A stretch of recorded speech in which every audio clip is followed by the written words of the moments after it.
2024లో జరిగిన కేసులు ప్రస్తావన తీసుకొస్తారు. అండ్ ఆయన అది హత్యాయత్నం కేసు అని చెప్పేసి ఒక ప్రస్తావన తీసుకొస్తారు. చిన్న పిల్లవాడు, ఎంతమంది చిన్న పిల్లవాళ్ళు ఎన్ని రకాల క్రైమ్స్ చేయొచ్చు, ఏంటి కాపాడే కార్యక్రమాలు ఏంటి అంటే మీకు జనంలో యు ఆర్ లూజింగ్ గ్రౌండ్ అనే విషయం మర్చిపోయారా?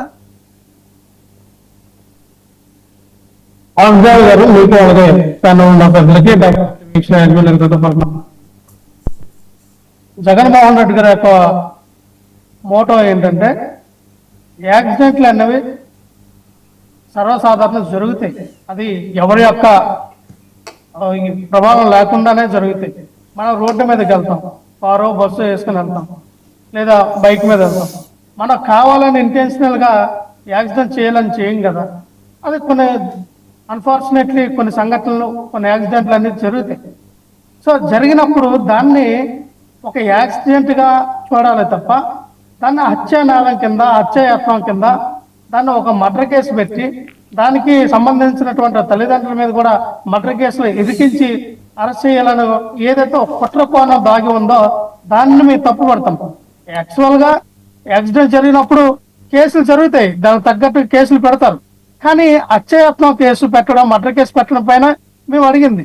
ఇక్కడ బీసీ నాయకుడైనటువంటి మత్స్యకారుడైనటువంటి శ్రీధర్ అప్పలరాజు గారు ఏదైతే ఆయన ఒక మంత్రిగా, ఒక మాజీ మంత్రిగా ఉన్నారు, ఆయన్ని కావాలని ఈ యొక్క కేసులో ఇరికించి ఆయన్ని రాజకీయంగా మరి తొంగలో తొక్కాలన్న ఆలోచన విధానం కూటమి ప్రభుత్వం చేసింది కాబట్టినే దీనిపైనటువంటి మా యొక్క గలాన్ని వినిపించాం. ఎందుకంటే ఎవరైతే ఆ యొక్క యాదవ సోదరుడు చనిపోయారో ఆ యాదవ సోదరుడి ఇంటికి మరి మా మంత్రి పార్థసారథి వెళ్ళి మరి ఏం హామీ ఇచ్చారో ఏం చేశారో తెలియదు, కానీ మరి అక్కడి నుంచి రాజకీయం అనేది మరి పెరిగింది. అంటే ఒక చనిపోయిన వ్యక్తి దగ్గరికి వెళ్ళి వాళ్ళకి సానుభూతి కానీ, వాళ్ళకి కావాల్సినటువంటి నష్టపరిహారం కానీ ఏదైనా ఇవ్వాల్సినటువంటి ఒక మంత్రి కావాలని ఇది రాజకీయ కుట్రగా మలిచే విధానాన్ని కూడా తప్పుపడతా ఉంది. సార్, ఈ రాష్ట్రంలో ఉదయలగ్గానే ఇప్పుడు ఆర్టీసీ డ్రైవర్లు కానీ, లేదా చాలా మంది డ్రైవర్లు కనుక ఒక రకమైనటువంటి వ్యవస్థలో పనిచేస్తున్న డ్రైవర్లు కానీ ఎవరైనా కానీ రోడ్డు మీదకి వెళ్ళినప్పుడు చాలా మంది కొన్ని అన్ఫార్చునేట్ యాక్సిడెంట్లు జరుగుతాయి.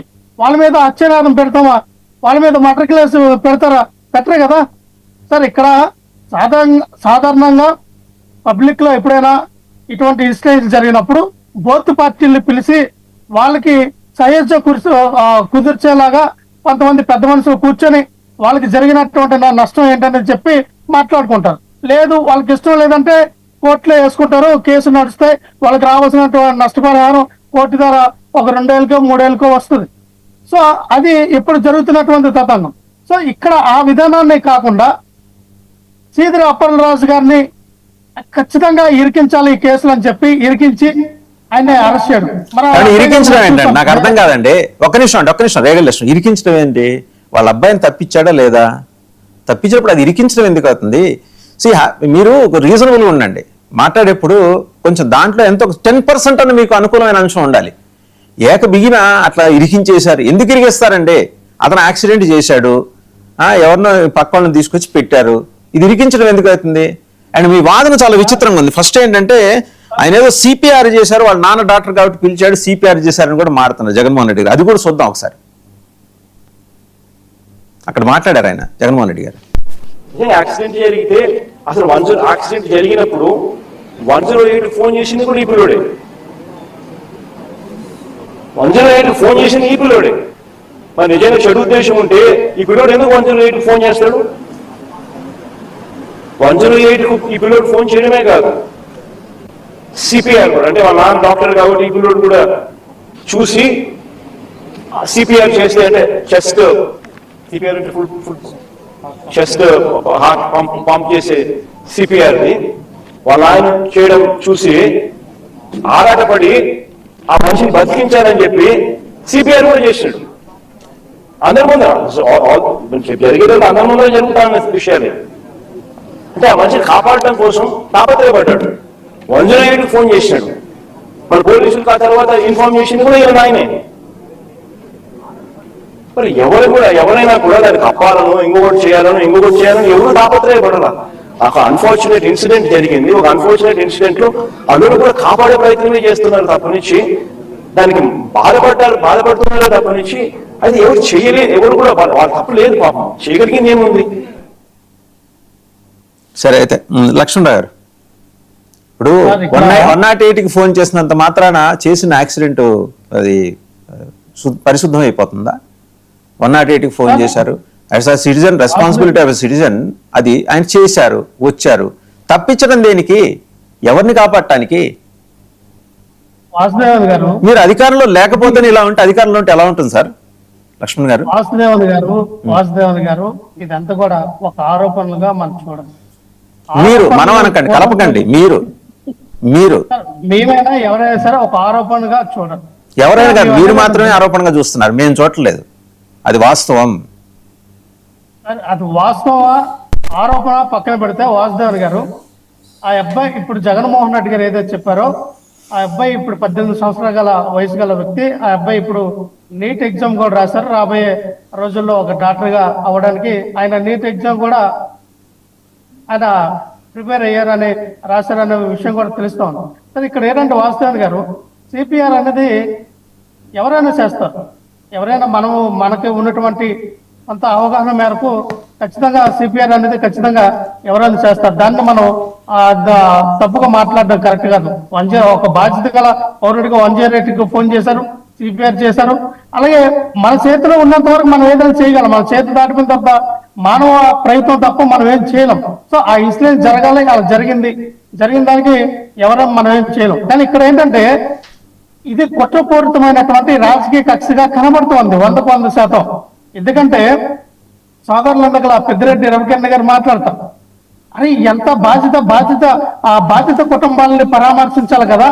బాధిత కుటుంబాలని మానేసి జగన్మోహన్ రెడ్డి గారు సీతల అప్పలరాజు గారిని వెళ్ళి పరామర్శించారు. అయ్యా రవికిరణ్ గారు, మరి బాధిత కుటుంబాలని పరామర్శించాలంటే చంద్రబాబు నాయుడు గారు అంగంలో జరిగినటువంటి పీలేరు అంగంలో జరిగినటువంటి సంఘటనలో దాదాపుగా 8-9 మంది చనిపోయారే. వాళ్ళు ఎప్పుడైనా చంద్రబాబు నాయుడు గారు వెళ్ళి పరామర్శించారా? అరే తొక్కులాసులో తిరుమల తిరుపతి దేవస్థానం తొక్కులాసులో జరిగి అక్కడ ఒక 8-9 మంది చనిపోయారు కదా, వాళ్ళ ఇంట్లోకి వెళ్ళి పరామర్శించారా? ఒకసారి చూసుకోండి. సీఎం, డిప్యూటీ సీఎం తిరుపతి వెళ్ళి ఆ బాధిత కుటుంబాన్ని పిలిపించి మాట్లాడారు. సార్, మీరు హోంవర్క్ చేసుకుంటాను, ఫోన్ చేసి చెప్తా, డీటెయిల్స్ నేను చెప్తా. పరామర్శించి కాంపన్సేషన్ కూడా ఇచ్చారు. దయచేసి చూడండి, అడగలుగా మారద్దు. దయచేసి వాళ్ళకి ఇచ్చిన కాంపన్సేషన్ డీటెయిల్స్ ఒక్కసారి మీకు గూగుల్ చేస్తే మీకు తెలుస్తుంది. ప్రభుత్వం ఆ రోజున బాధ్యతాయుతంగానే ప్రవర్తించింది. దేనికి అదే మాట్లాడాలి. వినాలి సార్. ఈ రోజున కాంపన్సేషన్ ప్రకటించవచ్చా సార్? ఇప్పుడు మన స్టీల్ ఫ్యాక్టరీలో జరిగింది, చనిపోయారు. వాళ్ళకి ఎవరంటే పరామర్శించారో? చంద్రబాబు నాయుడు వెళ్ళి పరామర్శించారా? ఇప్పుడు ఆ మత్స్యకారులు చనిపోయారు సార్, వైజాగ్ లో 5-6 చనిపోయారు. చంద్రబాబు నాయుడు వెళ్ళి పరామర్శించారా? కాంపన్సేషన్ అనేది ప్రకటించేస్తే అయిపోదు కదా, పరామర్శించాలి కదా కుటుంబాలకు వెళ్ళి. ఎవరు పరామర్శించారు? ఉప ముఖ్యమంత్రి గారు వెళ్ళారా, లేదంటే చంద్రబాబు నాయుడు గారు వెళ్ళారా? ఎవరు వెళ్ళారంటే కనీసం ఆ శాఖ మంత్రులు కూడా వెళ్ళా. సకల శాఖ మంత్రి అయినటువంటి నారా లోకేష్ గారు తూతు మంత్రంగా కనబడతారు, లేదా హోమ్ మినిస్టర్ గారు వీడియో కాల్ చేసి మాట్లాడతారు. ఇదే పరామర్శ అంటే? మీరు పరామర్శించరు, మీరు వెళ్ళి ఆదుకోరు, మీరేమో మేము ఉన్నామన్న హామీ ఎవరు? ఇది మాత్రం అందరి మీద రుద్దుతారు. ఇంకా విషయం అన్నారండి, మహిళల పట్ల ఇదేనా వీళ్ళకున్నది? మహిళలకు ఇచ్చిన గౌరవం ఇదేనా? అరే గుంటూరు నడుబొట్టిన ఒక స్త్రీని వివస్త్రణ చేసి ఆ గుడ్డల లాగా తీసేసి, అరే మీ టీడీపీ నాయకులేగా చేశారు, మరి ఎందుకు ఆ మహిళని పరామర్శించలా? సస్పెండ్ చేశారండి, ఇమీడియట్ గా టీడీపీ నాయకులను సస్పెండ్ చేశారు. ఒక ఆంధ్రప్రదేశ్ రాష్ట్రంలో ఎన్నడూ ఒక స్త్రీకి వివస్త్రణ చేసినటువంటి పార్టీ టీడీపీ పార్టీ కదా. అటువంటి మహిళల గురించి మీరు దేని గురించి మాట్లాడేది? మహిళల ఆత్మ గౌరవం గురించి మాట్లాడతారు, మహిళల భద్రత గురించి మాట్లాడతారు. ఛాలెంజెస్, కౌంటర్ ఛాలెంజెస్ కాదండి. ఈ పర్టికులర్ అంశానికి సంబంధించి కన్ఫైన్ అయ్యి మాట్లాడండి. లక్ష్మణ్ గారు, మళ్ళీ వస్తాం మీ దగ్గరికి. వస్తా ఇంకా మళ్ళీ మస్తానరావు గారు కూడా మాట్లాడాలి. ఒక నిమిషం సార్ రాజధాని. నేనేమంటానంటే, ఏదేమైనా రాష్ట్రంలో వ్యవస్థల్ని భ్రష్టు పట్టించారు. వ్యవస్థల్ని విచ్చలవిడిగా వినియోగించుకొని ఈ యొక్క కూటమి ప్రభుత్వం రాగంతో చేస్తూ ఉంది. ఈ యొక్క నిర్వీర్యం గాని, నిర్బంధం గాని, నియంత్రణ పరిపాలన గాని వ్యవస్థల్ని భ్రష్టు పట్టించి చేస్తూ ఉన్నారు. అరే ఒక సాయి కృష్ణ కేసులో 2.5 కోట్ల రూపాయలకి బేరం పెట్టి ఈ రోజున ఆ తల్లిని ఇచ్చేస్తారని బయట కనబడుతూ ఉంది. ఎవరు ఆ సెటిల్మెంట్ చేస్తారు? మీ జనసేన, మీ టీడీపీ నాయకులే కదా. రైట్, మరి ఆ సాయి మళ్ళీ వస్తానండి, మళ్ళీ వస్తా. ఆయన మస్తానరావు గారు మాట్లాడాలి, మస్తానరావు గారు మాట్లాడాలి. మాట్లాడితే మీకు ఎందుకు అంతా ఇది? ఓకే, మస్తానరావు గారు మాట్లాడతారు. ఒక నిమిషం ఆగండి. మస్తానరావు గారు, ఇప్పుడు ఇందాక విజయ్ కిరణ్ గారికి సాయికృష్ణ అంశానికి సంబంధించి కొంత క్లారిటీ కావాలన్నారు. ఒకసారి వాళ్ళ మేనమామ అనుకుంటా, ఆయన పేరు మర్చిపోయాను, ఆయన మాట్లాడింది చూద్దాం,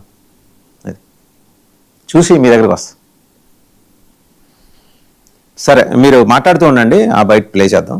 ఇప్పుడు ఈ పర్టికులర్ కేసులో ఎవరు 44 ఏళ్ళు వయసు అయిపోయింది, ఏంటండి ఈ మాటలు? జరిగినది దురదృష్టకరం. కనీసం రాసిచ్చే వాళ్ళైనా సవ్యంగా ఉండాలిగా. మీడియా వింగ్ ఏది ఉంది వాళ్ళకి, అది అక్కడ కూడా అంత ఇట్లాంటి వాళ్ళే ఉంటే ఎట్లాగా? జరిగిన సంఘటన దురదృష్టకరం, అతను చనిపోయాడు, ఆ కుటుంబానికి మా సానుభూతి. మీరు వెళ్ళి వెళ్ళకపోయినా ఒక మాట అంటే ఏం పోయింది? సానుభూతి ప్రకటిస్తున్నాం, వారిని కూడా మేము ఆదుకునే ప్రయత్నం పార్టీ పరంగా చేస్తాం. ఈ 4 ముక్కలు రాసి వాళ్ళారండి ఆయన దగ్గర ఉండేవాళ్ళు. 44 ఏళ్ళు పోతే ఏమైంది ఏంటి? ఎక్కడ నిన్నాం ఇలాంటి మాటలు ఇంతకుముందు? సార్, గుడ్ మార్నింగ్ అండి. 99 టీవీ ప్రేక్షకులకు, ప్యానల్ లో మీకు సార్, ఇవన్నీ జరుగుతున్న పరిణామాలను చూస్తుంటే కొన్ని నేను చెప్తాను సార్. మనకి తిరుమలలో పరకామణి కేసు కానీ, లేదంటే ఇప్పుడు సీదిరి అప్పలరాజు గారి కేసు కానీ, లేదా ఇందాక మీరు చెప్పిన సాయి కృష్ణ కేసు కానీ, ఇవన్నీ చూస్తుంటే మన రాష్ట్రంలో ఈ రాజకీయ నాయకులు వాళ్ళ కులాల నేతల్ని కాపాడుకుంటానికి కానీ, వాళ్ళ కులాలు ఎన్ని మోటార్ వెహికల్ యాక్ట్ ఒకటి తీసేయాలి సార్, సిఆర్పిసి ఒకటి తీసేయాలి మన రాష్ట్రంలో. ఈ దొంగతనాల కేసుల్లో కూడా తీసేసేసి మొత్తం వీళ్ళు అందరూ కూర్చొని రాజీలు చేసుకుంటా కూర్చుంటారు. ఇంకా మనకు అవసరం లేదు, చట్టం అవసరం లేదు సార్, మనకి కోర్టులు కూడా అవసరం లేదు, పెద్ద పని లేదు. ఎందుకంటే వాళ్ళు ఏం చెప్పారంటే, ఎవరైనా యాక్సిడెంట్ చేస్తే ఆడికి వాళ్ళ కుటుంబానికి 10 లక్షలు 5 లక్షలు పడేస్తే అయిపోతుంది. పరకామణిలో దొంగతనం చేశాడు, చిన్న చోరీ, అక్కడ కూడా ఎంతో కొంత ఇచ్చేశాడు వాడు. ఆ 14 కోట్లు అపార్ట్మెంట్లు ఇచ్చాడంట ఎవరు, ఆ రవికుమార్ అనే అతను. అది కూడా రాజీ అయిపోయింది. ఇంత పెద్ద రాజీ ఎక్కడ లేదంట, చాలా వెంకటేశ్వర స్వామికి రాజీ చేసిన వ్యక్తులు. సో ఇంకా అక్కడ కూడా దొంగతనం చేసే అవసరం లేదు. మనకి ఏంటంటే కోర్టులు, చట్టాలు, మోటార్ వెహికల్ యాక్ట్లు ఏం అవసరం లేదు సార్, ఇది తీసేయండి ఇట్లా మన రాష్ట్రంలో. సుప్రీంకోర్టు కూడా చెప్పేస్తే ఏమండి, చిన్నపిల్లలు కొద్దిగా ఏదో జువైనల్ హోమ్స్ కూడా అవసరం లేదు సార్ మాకు, ఎందుకంటే మాకు రాజీలు ఉన్నాయి, రాజీలు అవసరమైతే కుట్రలు గిట్రలు అని చెప్పేసి వెళ్తా ఉంటాం కాబట్టి మనకి చట్టాలతో పని లేదనేది సుప్రీంకోర్టుకి కూడా ఎవరన్నా ఈ రాజకీయ నాయకులు అందరూ కలిసి, మన ఆంధ్రప్రదేశ్ రాజకీయ నాయకులందరూ ఒక ఇది రాసేస్తే చట్టాలకి, శిక్షలకి, జరిమానాలకి అతీతమైన రాష్ట్రంగా ఉంటుంది. ఎందుకంటే మనకు అవసరం లేదు కదా. ఏంటి సార్ ఇది వాసుదేవన్ గారు, చట్టాలు అవసరం లేదా? రాజ్యాంగం ఎందుకు రాశారు అంబేద్కర్ గారు? అంటే మన వేరే రాజ్యాంగం. నేరస్తులు ఎందుకున్నారు?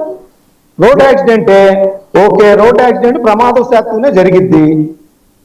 18 ఏళ్ళు పిల్లోడు ఏంటండి, లైసెన్స్ ఎందుకు ఇచ్చాం? ఇంకా లైసెన్స్ లేకుండా వెళ్ళిపోండి, ఇంకా అందరూ గుద్దేసుకోండి, చచ్చిపోండి, వాడికి 10 లక్షలు పడేయండి, అయిపోయింది కదా పని. నేను అనేది ఏంటంటే సార్, ఇప్పుడు ఈ కేసులో అంటే జగన్మోహన్ రెడ్డి గారికి నాకు తెలియదు, మరి ఆయన ముఖ్యమంత్రిగా పనిచేశారు, చట్టాలు ఉంటాయి, చట్టాల ప్రకారం శిక్ష ఉంటుంది, ఆయనకు తెలుసు. ఎందుకంటే జగన్మోహన్ రెడ్డి గారు కూడా 20 కేసులో నిన్న పెట్టారని చెప్తారు. సోనియా గాంధీ వాళ్ళందరూ కలిసి, చంద్రబాబు నాయుడు గారు కలిసి పెట్టిన కేసులు అని చెప్తారు. ఆ కేసుల్లో బెయిల్ మీద ఉన్నారు. చట్టాలన్నీ ఆయనకు కూడా తెలుసు, సుప్రీంకోర్టు దాకా వెళ్ళి. సో ఇప్పుడు రోడ్ యాక్సిడెంట్ జరిగింది చెప్పారు, నిన్న అబ్బాయి 6వ పక్కన పెట్టుకొని చెప్పారు. అసలు సీదిరి అప్పలరాజు గారు కానీ 6వ అనే అతను కానీ చేసింది తెలుసా? మా అబ్బాయి లేడు, సిద్ధార్థ త్యాగి ఉన్నాడు అక్కడ, అతను అరెస్ట్ చేయించారు అక్కడ. ఆ సంగతి కూడా జగన్ గారి చేతితో పోయేది కదా. మనకు అనుకూలమైన మాట్లాడతాం అంతే, మనకు అనుకూలమైన మాత్రమే మాట్లాడతాం. చెప్పాలి కదా మరి. 18 ఏళ్ళ పిల్లోడు అన్నప్పుడు సిద్ధార్థ త్యాగి కూడా 18 ఏళ్ళ పిల్లోడేగా. మరి ఆ పిల్లోడి భవిష్యత్తును ఎందుకు చేస్తారు? లక్ష్మణరావు గారు చెప్పారు నీటి కూడా రాయిపోతున్నాడు. మరి ఆయన మీద కక్ష పోలీసులకు ఎందుకు ఉంటుంది? 6వ అతని మీద. సిద్ధార్థ త్యాగి కూడా 18 ఏళ్ళ పిల్లోడే కదా. మరి ఆయన భవిష్యత్తు జగన్ గారికి అర్థం కావట్లేదా? దానయ్య అనే అతను గొర్రెల కాపరి, ఆయన బీసీ నాయకుడిగా ఎదిగి ఉండొచ్చు సీదిరి అప్పలరాజు గారు. దానయ్య ఎదగపోయి ఉండొచ్చు, ఆయన జీవితం ఆయన బతకాలి కదా. ఆయన బతకకుండా సీదిరి అప్పలరాజు గారి జీవితమే మనకు ముఖ్యం అనుకుంటే ఎట్లా? మరి సాయి కృష్ణ కేసులో ఉన్న మానవ హక్కులన్నీ దానయ్య కేసులు లేవా? మరి దానయ్య కుటుంబ సభ్యులు, వాళ్ళ అమ్మ కానమ్మ, వాళ్ళ భార్య ద్రౌపది కన్నీరు మున్నీరుగా ఏడుస్తున్నారు కదా, వాళ్ళ పరిస్థితి ఏంటి? మరి ఇవన్నీ ఎవరు తెలుస్తారు సార్ ఇవన్నీ? ఇప్పుడు నేననేది ఏంటంటే జగన్మోహన్ రెడ్డి గారు కూడా ఎవరన్నా చర్చించుకోవాలి వాళ్ళ పొలిటికల్ అఫైర్స్ కమిటీలో. ఎందుకంటే ఇటీవల కాలంలో తెనాల దగ్గర నుంచి చూసుకుంటే నేను అంటుంది కాదు, ఉందా అండి వాళ్ళకి మస్తానరావు గారు? ఇప్పుడు మీరు ఏదో అన్నారు పొలిటికల్ అఫైర్స్ ఉందా వాళ్ళకి? ఉంది సార్, ఉంది. మాట్లాడుతుంటారా? మాట్లాడుతుంటారా? వన్ వే కమ్యూనికేషనేనా? మాట్లాడుతుంటారా? మాట్లాడతారా లేదా కానీ వాళ్ళైతే ప్రకటిస్తుంటారు. అంటే ఈయన చెప్పింది వాళ్ళు ఏమన్నా వీళ్ళు కూడా ఇంటరాక్షన్ అలాంటి ఏమైనా ఉంటాయా? ఇంటరాక్షన్ ఉంటుందా లేదా వాళ్ళు చెప్పాలి. బయటకు వచ్చి ఎవరు రాజకీయ వ్యవహారాల కమిటీ సభ్యులు ఎవరు వచ్చి బయటకు మాట్లాడిన పాప అనేది పోలేదు అన్నట్టు. నేననేది ఏంటంటే జగన్ గారికి సంబంధించి గొడ్డలి పార్టీ అని ప్రత్యర్థి పార్టీ బ్రాండ్ కడుతుంది. బ్రాండ్ కడుతున్నప్పుడు తెనాలిలో గంజాయి అమ్ముతున్న పోలీసులు దాడి చేసిన వాళ్ళకి ఇంటికి వెళ్ళి పరామర్శించారు ఒకటి.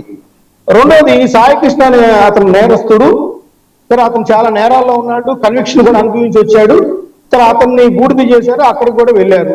సరే అది రైటా తప్ప అనేది పక్కన పెట్టారు, అక్కడికి వెళ్ళారు. ఇప్పుడు సీనియర్ అప్పలరాజు గారు ఒక రోడ్ యాక్సిడెంట్ లో ఆయన ఎందుకు అరెస్ట్ చేశారు? వాళ్ళ అబ్బాయిని తీసేసి వేరే అతన్ని పెట్టారనే ఒక నిందితుడిని తారుమారు చేశారనేది సెక్షన్. అక్కడ కుట్రేం లేదు, అది ఆయన చేసిందే, అది ఆల్రెడీ సిసిటివి ఫుటేజ్లు ఉన్నాయి కదా. సో అక్కడ ఆయన్ని చేశారు. లేకపోతే అక్కడ పరకామణిలో దేవదేవుడి దగ్గర దొంగతనం చేసిన రవికుమార్ని కూడా అంటే ఇంతకంటే మంచి రాజు, ఇంతకంటే మంచి సెటిల్మెంట్ ఎక్కడైనా ఉందని చెప్పండి అని జగన్ గారు ప్రశ్నించారు ప్రెస్ మీట్ లో. సో ఇవన్నీ ఏంటంటే తెలుగుదేశం పార్టీకి ఆయుధాలుగా మారుతున్నాయి. ఏంటంటే గొడ్డలి పార్టీ నేరస్తుల తరపున వీళ్ళు ఉంటున్నారు అని బ్రాండ్ కట్టే ప్రయత్నం చేస్తున్నారు. దానికి వాళ్ళకి రెఫరెన్స్లు కూడా సానుకూలంగా జగన్ గారే అందిస్తున్నారు. జగన్ గారు కూడా చర్చించాలి. ఇట్లా వెళ్ళేటప్పుడు మన మీద నేరస్తుల తరపున ఉంటున్నాము, నేరస్తుల్ని పరామర్శిస్తున్నాము, జైళ్ళకైనా వెళ్తున్నాము, పైగా ఎవరైతే చనిపోయారో బాధితుల్ని పెద్దగా వాళ్ళ కుటుంబాన్ని కానీ వాళ్ళని కానీ పోనీ వాళ్ళని కూడా సీదిరా పుల్లాది కానీ పరామర్శించుకోండి మీరు. సో ఇంకొక మీ పార్టీ ఒక ఏదో కమిటీని పంపించి ఆ దాని కుటుంబాన్ని కూడా కొద్దిగా పరామర్శించండి, తప్పలేదు. కొద్దిగా జనాల్లో మంచి ఇది ఏర్పడింది. ఇప్పుడు ఇంతకు ముందు ఆయన గుంటూరు నుంచి ఏదో పల్నాడు లేదో ఊరు వెళ్తూ ఎవరో పరామర్శకో లేకపోతే ఏడాది కార్యక్రమానికి వెళ్తూ ఆయన కారు కింద పడి సింగయ్య తెలుసు కదా, ఆ పాత సంఘటనలని తెలుసు కదా. తెలిసినప్పుడు విజ్ఞతతో ఆలోచించి మాట్లాడాలి కదా. ఇంకోటి కూడా చెప్తాను సార్ ఇక్కడ ఒక్క నిమిషం. ఇప్పుడు పాతపట్నం ఎమ్మెల్యే ఎవరో చేశారు, దట్టండి కేసు మేము ఎవరో వద్దంటారా? అంటే అప్పట్లో ఆయన తప్పించుకున్నారు కాబట్టి నేరాలు మా పార్టీ కూడా తప్పించుకుంటారు అంటారా మీరు? తప్పించుకుంటూ కూర్చుంటారా? మీ పార్టీ కానీ తెలుగుదేశం పార్టీ నేరస్తుల్ని తప్పించుకుంటూ కూర్చుంటారా? అంటే ఇక చట్టాలన్నీ మీకు వర్తించవా? మీరు అధికారంలో ఉంటే వాళ్ళు, లేకపోతే మీ అధికారంలో ఉంటే మీరు ఇట్లా చట్టాలన్నింటినీ ఎగేసుకుంటూ వెళ్ళిపోతారా? ఇంకా మనకి ఇండియన్ పీనల్ కోడ్, రాజ్యాంగము, క్రిమినల్ ప్రొసీజర్ కోడ్, బిఎన్ఎస్ఎస్ ఇవన్నీ తొంగలో దక్కి పక్కన పెట్టేసేద్దామా? ఇవన్నీ ప్రజలు అడుగుతారు. ఇప్పుడు చెబుతున్నారే జంజీ, ఆ జంజీ యువతంతా ఇది గమనిస్తున్నారు. వాళ్ళు తిరుగుబాటు చేస్తారు, ఆల్రెడీ చేశారు అక్కడ. ఇదే విధంగా రాజకీయ పార్టీలు వాళ్ళ నాయకులకు అనుగుణంగా రాజీలు, సెటిల్మెంట్లు అన్ని చేసుకుంటా ఉంటే మీ మీద తిరుగుబాటు చేసి మిమ్మల్ని కూడా నామరూపాలు లేకుండా చేస్తారు ఏ రాజకీయ పార్టీ అయినా సరే. అది కూడా గుర్తుంచుకోవాలి. రైట్.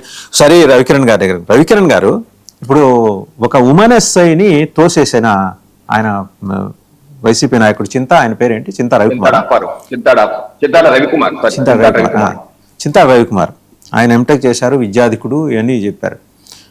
మీరు ఒక మాట విజువల్ టీసీఆర్ ప్లే చేస్తుంది చూడండి. ఢిల్లీ ప్రొటెస్ట్ దగ్గర కూడా ఇదే తరహా జరిగింది. మేము కూడా బొద్దింకలమే అని మొన్న జగన్మోహన్ రెడ్డి గారు ఆ తరహాలో మేము కూడా పోరాడుతాం అన్నారు. ఒక మాట డాట్స్ అన్ని కనెక్ట్ చేసుకుంటారండి. కనెక్ట్ చేసినట్టున్నారు, మీరు అలా ఆలోచన చూశారు కాబట్టి కనెక్ట్ చేసినట్టున్నారు. ఇది నెమ్మదిగా ఆ తరహా బొద్దింకలు దక్షిణాదికి కూడా విస్తరించి ఇక్కడ కూడా వాళ్ళకి డీప్ స్టేట్ ఇచ్చిన స్క్రిప్ట్ని అమలు చేసే కార్యక్రమం చేస్తున్నాయి. అంశాల వారీగా తమకు ఉన్న అవకాశాలని, సందర్భాలని ఉపయోగించుకొని పెనట్రేట్ అవుదామనే ఆలోచన ఏదైనా కనిపిస్తుంది. ఇది ఒక డిఫరెంట్ యాంగిల్. ఈ కేసుకి అనుబంధంగానే తీసుకొని వచ్చి మాట్లాడుతున్నా. లేడీ ఎస్ఐ మీద కరెక్ట్ గా అక్కడ కూడా ఒక lady police officer, she is a pregnant women అండి, ఆమె మీద అటాక్ చేశారు. సిజేపీ అని చెప్పుకుంటున్న అరాచక శక్తులు 2873 మంది అరాచక శక్తులు ఒకే చోట జమ అయ్యారు. ఒక అద్భుతమైన ఘట్టం అది. ఇంతమంది రౌడీ షీటర్లు, నేరగాళ్లు, రేపిస్టులు, మర్డరర్స్, డ్రగ్స్ కేసులు ఎదుర్కొంటున్న వాళ్ళు, దారి దోపిడీ వాళ్ళు, ఇంతమందిని ఒకే చోట జమ చేయించింది సిజేపీ అండ్ చీపురు పార్టీ కేజ్రీవాల్ పార్టీ, ఆమ్ ఆద్మీ. ఇక్కడ కూడా అదే తరహా సంఘటన జరిగింది. రెండు మీరు డాట్స్ కనెక్ట్ చేసి చూడండి ఒకసారి. సార్ ఏదైతే ఆ ప్రొటెస్ట్ లో ఢిల్లీ ప్రొటెస్ట్ లో ఒక మహిళా కానిస్టేబుల్ సుజాతనో సునీత అనేది పేరు సబ్జెక్ట్ కరెక్షన్, ఆవిడకి బాగా గాయాలయ్యి ఆసుపత్రి పారి నిన్న చనిపోయారంట. ఆన్ డ్యూటీ ఆవిడ చనిపోయారు. ఎంత బాధాకరం అండి. ఒక కానిస్టేబుల్ వేరే వాళ్ళ చిన్నపిల్లలు అనాథలు అయిపోయారు కదా. ఓ పక్కన చూస్తున్నప్పుడు ఇంకో పక్కన చదువుకున్న రవికుమార్ ఏ రకంగా ఆయన ఆధ్వర్యంలో మహిళా కానిస్టేబుల్ మహిళా ఎస్ఐ గారిని ప్రబలిక గారిని ఏ రకంగా గెరావ్ చేసి ఏ రకంగా తోసి కావాలని తాకి చేస్తున్న కార్యకర్తలు, ఇది సభ్య సమాజం క్షమించదండి, చాలా తప్పు. ఇంకోటి జగన్మోహన్ రెడ్డికి ఇందాక మీరు క్లిప్ ప్లే చేశారు. ఈ పిల్లోడు 108కి 108 ఫోన్ చేశారు. ఈ పిల్లోడు సిపిఆర్ చేసేందుకు వాళ్ళ నాన్న డాక్టర్ కాబట్టి అని చెప్పేసి సిపిఆర్ అంటే చెస్ట్ పంపు అని చెప్తున్నారు జగన్మోహన్ రెడ్డి. చిన్నపిల్లలను చూస్తే అది నిజమే అనుకుంటారు, చెస్ట్ పంప్ ఇది కరెక్ట్ అని అనుకుంటారు. కార్డియో పల్మనరీ రెసిట్యుయేషన్ అది వేరు, చెస్ట్ పంపు ఈ కావు ఇది. ఏమి అదే ఇప్పుడు వచ్చే సమస్య ఏంటంటే ఆయనకి రాసి ఇచ్చేవాడు ప్రాపర్ గా రాసియరు. ఆయన అట్లుంది ఆ వ్యవస్థ వాళ్ళకి. ఎవరు చెప్తారు సార్? ఇప్పుడు 44-40 ఏళ్ళ వయసు రేపు ఆల్మోస్ట్ అయిపోయిందని ఎవరు రాసి ఇవ్వరు సార్. వాసుదేవన్ గారు ఇలా ఎవరు రాసి ఇవ్వరండి. బుర్రనోడు ఎవరు రాసి ఇవ్వరు. మాట్లాడితే వరకు ఉండాలి, నేనేం మాట్లాడుతున్నాను, దీనివల్ల రిప్రికేషన్స్ ఏంటి, మాట్లాడుతున్న వాళ్ళకి ఉండాలి. వాళ్ళకి లేకపోతే ఏం చేస్తామండి? ఇంకోటి హత్యాయత్నం కేసు పెట్టారు, హత్య కేసు పెడతారంట. ఇదిగో హిందూ పేపర్లు ఇప్పుడు ఆన్లైన్ లో ఓపెన్ చేసి చూశాను. ఏం కేసు పెట్టారు అప్పలరాజు గారి మీద? దీనిలో ఏం రాశారో తెలుసా పేపర్లోనే? Mister Appalaraju name was subsequently include in the FIR on charges of exerting pressure on the victim's family to withdraw the case and attempting to conceal evidence. సాక్ష్యాధారాలని తారుమారు చేసే కేసు మీద ఆయన కేసు పెట్టారు. అంటే అప్పలరాజు కొడుకు ఆయన వారి అబ్బాయి మీదుగా హత్యాయత్నం కేసు పెట్టింది. ఇప్పుడు ఈయన మీద ఒత్తిడి చేశాడు, ఆ కేసు వచ్చింది. బట్ వాళ్ళ అబ్బాయి మీద అయితే హత్యాయత్నం కేసు కదా పెట్టింది. అది కరెక్ట్, వాళ్ళ అబ్బాయి మీద కరెక్ట్. ఇప్పుడు యాక్సిడెంట్ అవుతుంది సార్. ఇప్పుడు సంవత్సరం క్రితం కూడా నేను కారు వెళ్తుంటే టక్కన వచ్చి గుద్దేశాడు, యాక్సిడెంట్ అవుతాయి. ఇప్పుడు యాక్సిడెంట్ లో ఒకటి చనిపోయినప్పుడు మనం ఏం చేయాలి? పోలీసుకి ఇంటిమేట్ చేయాలి. ఒక బాధ్యత మాజీ ప్రజాప్రతినిధిగా మాజీ మంత్రిగా పోలీసుకి ఇంటిమేట్ చేయాలి. ఆ అబ్బాయిని అరెస్ట్ చేస్తుంటే వెంటనే 2 రోజులు బెయిల్ వచ్చేసేది. ఆ కేసు అది తీసి చెప్పుంటే. అలా చెప్పకుండా ఎప్పుడైతే సిద్ధార్థ అనే వ్యక్తిని పంపిస్తారో ఆ సిద్ధార్థ అనే వ్యక్తి వచ్చి లొంగిపోయి నేను చేస్తాడు, ఇవన్నీ ఏంటంటే కుట్రకోణం అయిపోతుంది, పెద్ద కేసు అయిపోతుంది. ఇది సమస్య. మరొకటి ఏదైతే చెప్పారు సాయి కృష్ణ కేసు, ఒకసారి 2 సార్లు వచ్చింది కాబట్టి మెన్షన్ చేస్తాను. డెఫినెట్ గా ఆ జనసేన ఇన్ఛార్జ్ మీద ఆరోపణలు రావడం కరెక్టే, సెటిల్మెంట్ చేస్తారని చెప్పి. అయితే ఆ ఇన్ఛార్జ్ కూడా మనం కూడా టీవీ డిబేట్లు మాట్లాడుకున్నాం ఆ రోజు డిబేట్ లో.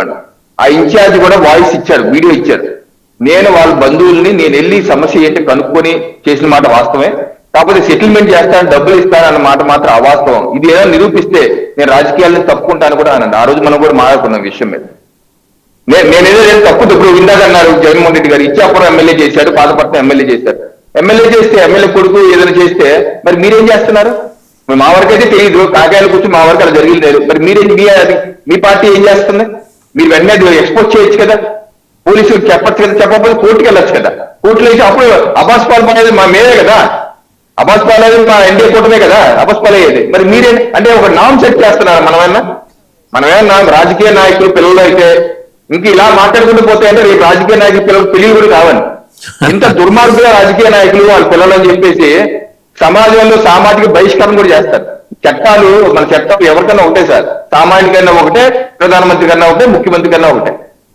ఈ రకంగా మనం నిర్లజ్జగా నిస్సిగ్గుగా వెనకేసుకొచ్చి మాట్లాడుతుంటే తప్పుగా అనలేకపోతున్నాం, సామాజిక న్యాయం పాటించలేకపోతున్నాం, కనీసం ఆ తల్లిని ఆ భార్య అనాథలు వాళ్ళని పరామర్శించలేకపోతున్నాం.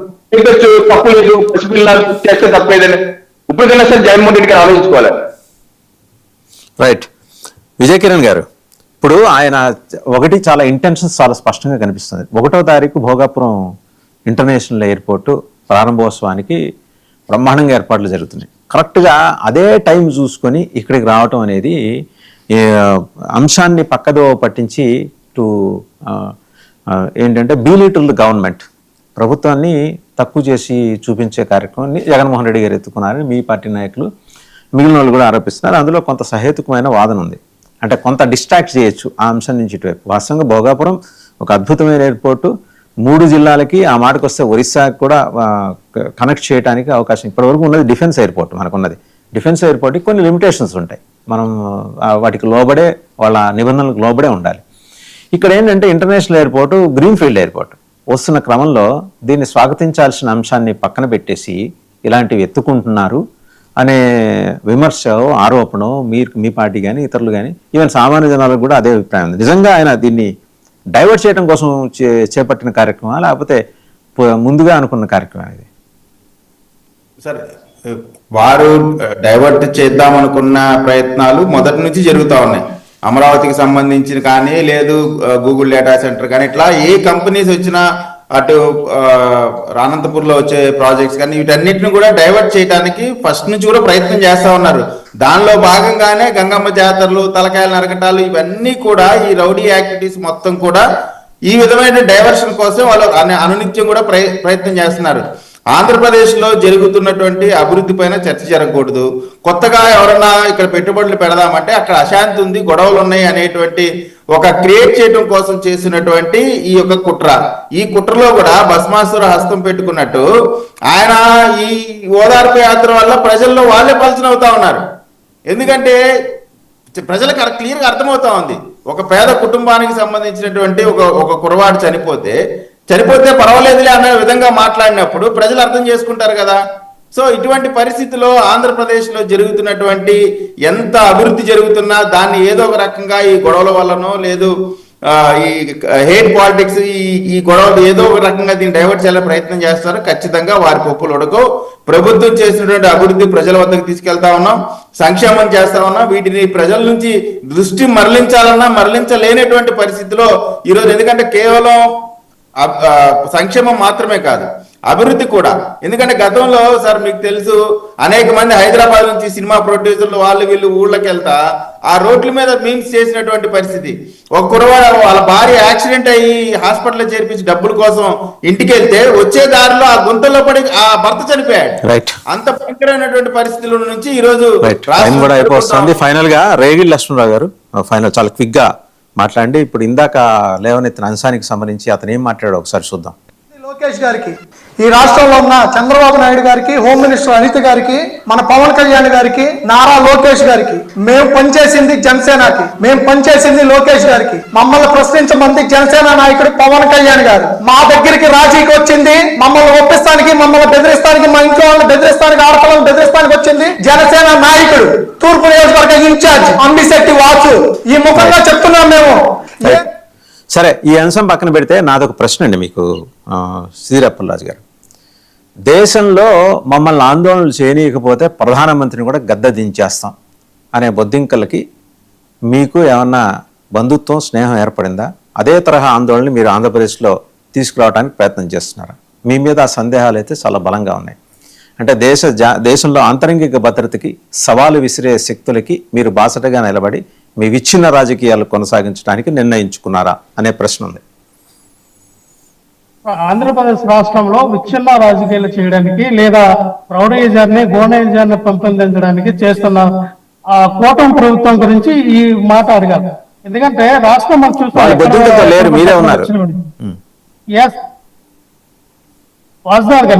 నేను అన్నది కంటే ఏదైతే సిజేపీ ఈ బొద్దింకల కాక్రోచ్ జనతా పార్టీ ఏదైతే ఉందో, వాళ్ళు ఒక విషయాన్ని ఏదైతే ఈ నీట్ పేపర్ లీకేజ్ గురించి తీసుకున్నారో, వాళ్ళు పోరాటం చేశారు, సక్సెస్ అయ్యారు. ఆయన ధర్మేంద్ర ప్రధాన్ గారితో రాజీనామా చేపించారు. ఇదంతా ఒక కథ.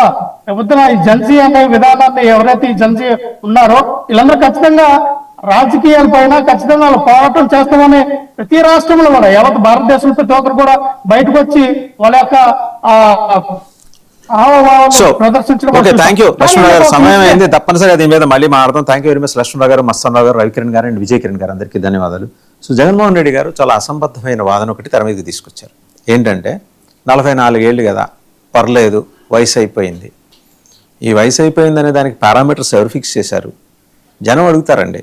మీరు ఒక కుటుంబాన్ని, సిద్ధిరాపరాజు కుటుంబాన్ని పరామర్శనకి వెళ్తే నో ఇష్యూ, మీరు వెళ్ళండి, భరోసా చేస్తారో, ఓదార్పు యాత్ర చేస్తారో, బుగ్గల పొడికి తలని ఊరుతారో, అది మీ మీ మీ వ్యవహారం. అది పూర్తిగా వ్యక్తిగతంగా మీరు చేస్తారో, పార్టీ తరఫున మీరు చేస్తారో. బట్ 44 ఏళ్ల వ్యక్తి చనిపోతే పెద్ద ఇబ్బంది లేదు అనే పద్ధతిలో మాట్లాడటం అనేది కరెక్ట్ కాదు. మరి మీకు ఎవరు బ్రీఫింగ్ ఇస్తారు?